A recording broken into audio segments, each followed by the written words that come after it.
Hello students, welcome to CUET Hindi medium channel. मैं Roshan sir एक बार फिर से आप सभी का स्वागत करता हूं। टॉपिक वाइज सीरीज को आगे बढ़ाते हुए आज एक ऐसे टॉपिक को लेकर आया हूं जिस टॉपिक की डिमांड काफी ज्यादा है बोर्ड एग्जाम में, क्योंकि ये टॉपिक पिछले कई सालों से आपके बोर्ड एग्जाम्स में पूछा जा रहा है। थोड़ा सा कंफ्यूजिंग है, बट इस वीडियो को देखने के बाद आपका सारा कंफ्यूजन खत्म होने वाला है और सीधे वो टॉपिक आपके दिमाग में बैठने वाला है। और वीडियो के लास्ट में मैं आपको एक ऐसा शॉर्ट ट्रिक भी देने वाला हूं जिस शॉर्ट ट्रिक के जरिए आप उस डेरिवेशन को दिमाग में फिट कर सकते हैं। और यकीन मानिए स्टूडेंट्स, ये डेरिवेशन आता है ना तो आपके एग्जाम में सबसे ज्यादा नंबर में पूछा जाता है। सो आइए अब ज्यादा सस्पेंस क्रिएट ना करते हुए सीधे डेरिवेशन से आपका परिचय कराते हैं। आपका डेरिवेशन ये जो है, इसको अपन गॉस के प्रमेय के अनुप्रयोग के रूप में भी जानते हैं। मतलब जब भी गॉस के प्रमेय के अनुप्रयोग की बात होगी तो आप इस डेरिवेशन को देखते हैं। कौन सा डेरिवेशन है सर? डेरिवेशन है अनंत लंबाई के एक समान आवेशित तार के कारण वैद्युत क्षेत्र। जो चीज मैंने बोला वही चीज आपको इस चित्र में बच्चों दिख रही होगी। मैंने क्या बोला? अनंत लंबाई के एक समान आवेशित तार के कारण या तार के निकट वैद्युत क्षेत्र की तीव्रता। यहां पे एक तार आपको दिख रही है जो कि अनंत लंबाई की है, नीचे भी अनंत तक गई है, ऊपर भी अनंत तक गई है। इस तार पर एक समान रूप से आवेश, धनात्मक आवेश वितरित है। तो इस धनात्मक आवेश वितरण के कारण इससे कुछ दूरी पर, कुछ मतलब कितना, r दूरी पर एक पॉइंट बिंदु P है। उस बिंदु P पर इस तार पर उपस्थित आवेश के कारण कितना वैद्युत क्षेत्र उत्पन्न होगा, यही हमें काउंट करना है।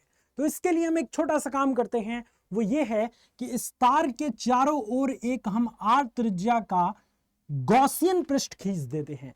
और जो गॉसियन पृष्ठ होता है वो एक बेलनाकार गॉसियन पृष्ठ हम खींचते हैं, क्योंकि किसी भी लंबे तार के लिए जो L लंबाई का एक तार है, वो उसके लिए हम जो गॉसियन पृष्ठ खींचेंगे वो हमेशा बेलनाकार पृष्ठ होगा। क्योंकि मान लीजिए ये आपका तार है और इसके लिए आपको कोई बंद पृष्ठ खींचना है तो हमेशा एक बेलनाकार पृष्ठ की ही याद आएगी। सिंपल बात, ये आपको समझ में आ चुका है। तो ये जो बेलनाकार पृष्ठ हमने खींचा वो L लंबाई का है। मतलब ये जो गॉसियन बेलनाकार गॉसियन पृष्ठ है ये L लंबाई का है और R त्रिज्या का है। इतनी बात अपने दिमाग में फिट रख लेनी है और यहाँ पे हेडिंग डालने के बाद उतनी ही बातें लिख देनी है कि माना अनंत लंबाई के एक समान आवेशित तार पर प्लस Q आवेश वितरित है। उस तार से स्मॉल r दूरी पर एक बिंदु P है, जिस बिंदु P पर इस तार पर उपस्थित आवेश के कारण वैद्युत क्षेत्र की तीव्रता ज्ञात करनी है। इसके लिए सर्वप्रथम स्मॉल r त्रिज्या का एक बेलनाकार गॉसियन पृष्ठ खींचते हैं जो कि इस तार को गॉसियन पृष्ठ के माध्यम से ढकता है। ठीक है, और इस बेलनाकार गॉसियन पृष्ठ की लंबाई L है और इस बेलनाकार गॉसियन पृष्ठ के समतल गोलीय भाग की जो त्रिज्या है वो स्मॉल r है। इतनी चीजें लिखने के बाद अब देखिए कैसे क्या करेंगे। दो स्टेप में ये डेरिवेशन आपका कवर हो जाएगा। सबसे पहला स्टेप, आपको वैद्युत फ्लक्स के फॉर्मूले से इस तार पर उपस्थित आवेश के कारण इस बंद बेलनाकार गॉसियन पृष्ठ से फ्लक्स की गणना कर लेनी है। दूसरा स्टेप यह है कि आपको गॉस के प्रमेय की सहायता से वैद्युत फ्लक्स की गणना कर देनी है। दोनों को कंपेयर कर देंगे, आंसर आ जाएगा। तो स्टेप नंबर वन, आप स्टेप मत लिखिएगा, मैं आपको याद दिलाने के लिए या अच्छे से याद रखने के लिए ये चीज लिख रहा हूं। ये स्टेप नंबर 1 आप एग्जाम की कॉपी में मत लिखिएगा। आप सीधे यहां से ये लिखिएगा कि वैद्युत फ्लक्स की परिभाषा से और मैंने बच्चों आपको अभी कुछ ही दिन पहले वैद्युत फ्लक्स वाला टॉपिक भी क्लियर किया है और उसमें मैंने ये बताया था कि किसी भी बंद पृष्ठ से गुजरने वाला जो वैद्युत फ्लक्स होता है वो कैसे निकालते हैं। तो यहां इस बेलन में बच्चों कितने पृष्ठ हैं आप मुझे काउंट करके बताइए। सर एक बेलन जो होता है उसमें दो समतल पृष्ठ होते हैं और एक वक्रीय पृष्ठ होता है। नहीं समझ आया? ये देखिए, ये बॉटल है, ठीक है, ये बॉटल है। ये वाला पार्ट अगर आप हटा दें, ये वाला पार्ट ऊपर वाला, तो आपका बेलन कुछ इस तरीके से हो जाएगा। तो एक ये समतल पृष्ठ हो गया, एक ऊपर वाला समतल पृष्ठ हो जाएगा और ये एक गोलीय पृष्ठ आपका ऐसे हो गया, यानी वक्रीय पृष्ठ। तो बेलन में 3 पृष्ठ हो गए, 2 समतल पृष्ठ और 1 वक्रीय पृष्ठ। तो यहां पे भी 3 पृष्ठ हो जाएंगे। तो इसलिए जो कुल फ्लक्स होगा, जो कुल फ्लक्स को फाई से प्रदर्शित करते हैं, वो क्या हो जाएगा? तो फाई वक्रीय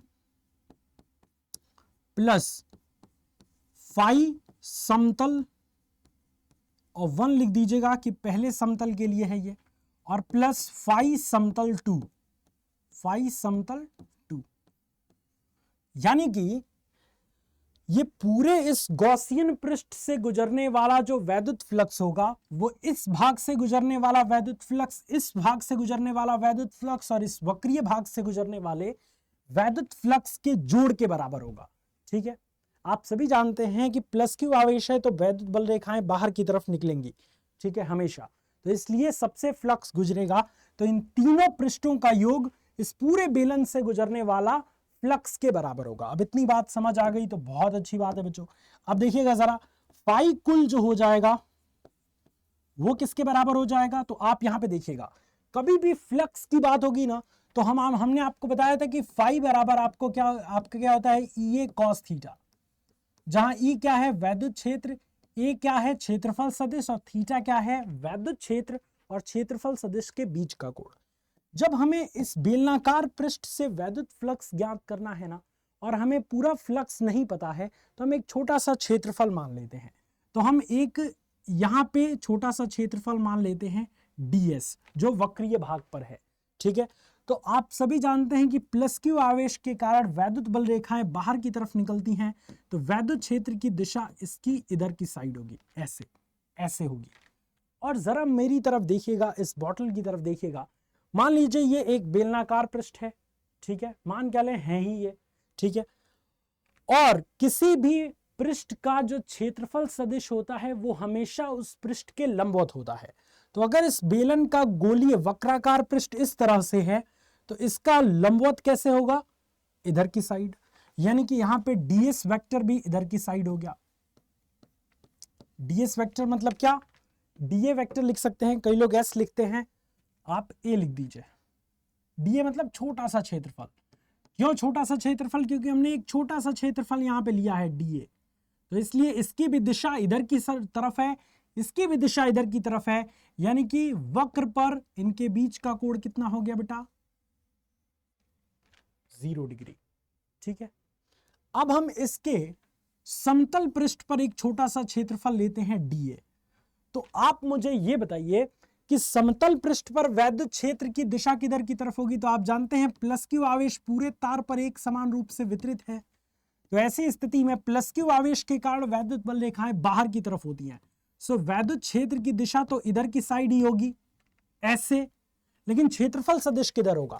तो अब ये देखिए, ये है इसका समतल भाग, और मैंने क्या कहा था कि हमेशा पृष्ठ के लंबवत होता है क्षेत्रफल सदिश। तो इसके लंबवत ऐसे हो जाएगा भाई, समतल ये वाला भाग है ऐसे प्लेन, तो इसका लंबवत कैसा होगा? ऐसा, यानी ऊपर की तरफ। तो यहां पे डीए वेक्टर किधर की तरफ होगा? ऊपर की तरफ।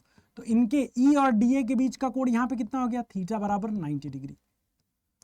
ठीक इसी तरीके से यहां भी थीटा बराबर 90 डिग्री हो जाएगा। क्यों सर? यहां पे भी क्षेत्रफल सदिश लंबवत इधर की तरफ होगा, वैद्युत क्षेत्र इधर की तरफ होगा, तो थीटा बराबर यहां पे भी 90 डिग्री हो जाएगा। अब मेरी तरफ आप ध्यान से देखिएगा, क्या हम इस फाई वक्रीय को नहीं लिख सकते हैं? सर्कुलर इंटीग्रल ई डीए कॉस थीटा लिख सकते हैं सर, वैद्युत फ्लक्स के फॉर्मूले से कि फाई बराबर ई डीए कॉस थीटा होता है। ठीक है, और समाकलन मतलब क्या? समाकलन मतलब इस छोटे छोटे का जोड़ तभी तो पूरा इस वक्रीय का आएगा, और इस छोटे छोटे का जोड़ तभी तो ये पूरा समतल पृष्ठ का आएगा। इसी तरीके से सर्कुलर इंटीग्रल ई डीए कॉस थीटा, और फिर इसके लिए समतल 2 के लिए सर्कुलर इंटीग्रल ई डीए कॉस थीटा। अब थीटा का मान रख दीजिए सभी में। ठीक है, आप ये देखिए, ये वक्रीय के लिए है, वक्रीय के लिए थीटा का मान 0 डिग्री आया है। सो फाई कुल बराबर कितना आ जाएगा बच्चों?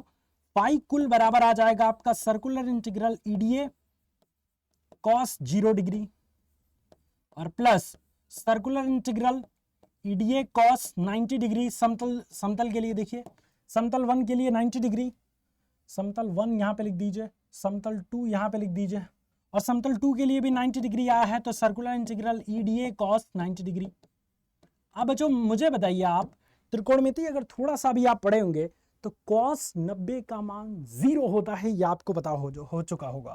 तो ये और ये दोनों 0, तो 0 0 जोड़ेंगे इसमें तो बस खत्म हो जाएगा, इसकी मामला ही खत्म कर दिया हमने 0 लाके, बचा सिर्फ ये। तो फाई कुल बराबर कितना हो जाएगा, आइए देखते हैं। फाई कुल बराबर circular integral E D A और कॉस 0 का मान कितना होता है 1, 1 का गुणा इसमें करेंगे कोई भी फर्क नहीं पड़ेगा। तो फाई कुल बराबर ई आपका अचर है तो बाहर आ जाएगा और सर्कुलर इंटीग्रल डी ए। अब थोड़ा सा यहां सोचना पड़ेगा बच्चों, ये छोटा सा क्षेत्रफल डी ए था, ठीक है, इस छोटे से क्षेत्रफल का समाकलन करेंगे तो ये पूरे बेलन का क्षेत्रफल आ जाएगा, क्योंकि समाकलन क्या होता है, छोटे छोटे चीजों का जोड़। तो ऐसे ही छोटा छोटा छोटा छोटा छोटा छोटा सभी को जोड़ देंगे तो पूरे बेलन का वक्र पृष्ठ का क्षेत्रफल आ जाएगा, सही है। और बेलन का वक्र पृष्ठ का क्षेत्रफल क्या होता है 2 पाई आर, जो कि बेलन की होती है परिधि, और इनटू बेलन की ऊंचाई जो कि है एल, तो 2 पाई आर एल आपका हो जाएगा। तो ये हो गया आपका कितना, फाई कुल बराबर